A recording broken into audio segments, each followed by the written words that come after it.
लगातार अभ्यास के द्वारा अगर चित्त को आप स्थिर करते हैं तो निश्चित तौर पर वो चित्त आपका ध्यान बन जाता है। ठीक वैसे समझें जैसे मैं बात कर रहा हूँ, मेरे मुंह में लार है अभी, लेकिन अगर इसी को मैं बाहर निकाल दूं तो यही लार थूक बन जाता है, यही लार थूक बन जाएगा। तो सेम इसी प्रकार जो चित्त आपका अभी बाहर चारों तरफ घूम रहा है, अगर उसको आप अच्छी तरीके से एक जगह केंद्रित कर देते हैं, एक जगह उसको कोई उद्देश्य दे देते हैं जहां से वो उसके अंदर वृत्तियां बने लेकिन उसमें कोई हलचल ना हो, तो वही चित्त आपका आपको विराट ध्यान में ले जाने के लिए पर्याप्त है और उस ध्यान से आप अपने अनंत परम ब्रह्म में पहुंच सकते हैं। यह बहुत ही साधारण और बहुत ही छोटी प्रक्रिया है। ओम तत्वमसि। क्या चित्त को ध्यान में लगाया जा सकता है और कैसे?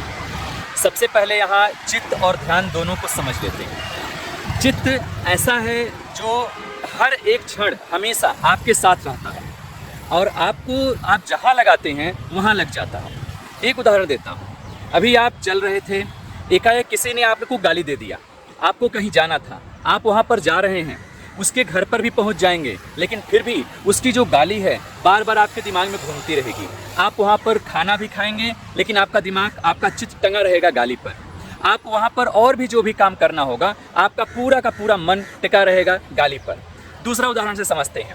आप कहीं अच्छे काम के लिए जा रहे थे और आपको एक सूचना मिल जाता है, आपके घर में कोई शुभ सूचना आई है, कोई मंगल कार्य हुआ है। आप क्या करिएगा? आपका जो मन है, आपका जो इसको हम चित्त कहते हैं, यह टंगा रहेगा, पूरे दिन भर टंगा रहेगा वहीं पर, आपके घर पर। आप कहीं भी काम करेंगे लेकिन आपका चित्त एक ही जगह फिक्स हो जाएगा, गोल गोल गोल वहीं घूमेगा। ठीक इसी प्रकार जो ध्यान है, भक्ति है, योग है, हर एक किसी भी क्रिया में या किसी भी एक्टिविटीज़ में आपका जो चित्त है वह एक जगह टंगा रहता है और वही चित्त जब बाहर आ जाता है तब ध्यान में बदल जाता है, ध्यान में परिवर्तित हो जाता है।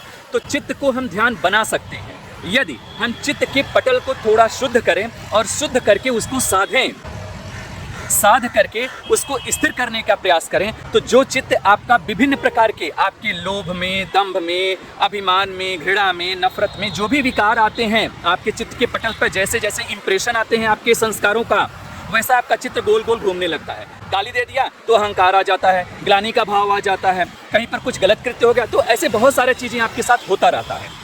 तो जब भी आप इस चित्त को कुछ प्रयोगों के द्वारा, कुछ विधियों के द्वारा, टेक्निक के थ्रू, लगातार अभ्यास के द्वारा अगर चित्त को आप स्थिर करते हैं तो निश्चित तौर पर वो चित्त आपका ध्यान बन जाता है। ठीक वैसे समझें जैसे मैं बात कर रहा हूँ, मेरे मुंह में लार है अभी, लेकिन अगर इसी को मैं बाहर निकाल दूं तो यही लार थूक बन जाता है, यही लार थूक बन जाएगा। तो सेम इसी प्रकार जो चित्त आपका अभी बाहर चारों तरफ घूम रहा है, अगर उसको आप अच्छी तरीके से एक जगह केंद्रित कर देते हैं, एक जगह उसको कोई उद्देश्य दे देते हैं जहां से वो उसके अंदर वृत्तियां बने लेकिन उसमें कोई हलचल ना हो, तो वही चित्त आपका आपको विराट ध्यान में ले जाने के लिए पर्याप्त है और उस ध्यान से आप अपने अनंत परम ब्रह्म में पहुंच सकते हैं।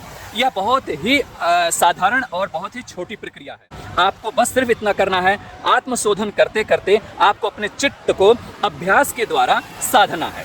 उसकी एक प्रक्रिया होती है, उस पर आगे हम चर्चा करेंगे। तब तक आपका कल्याण हो, मंगल हो। ओम शुभमस्तु। ओम तत्वमसि।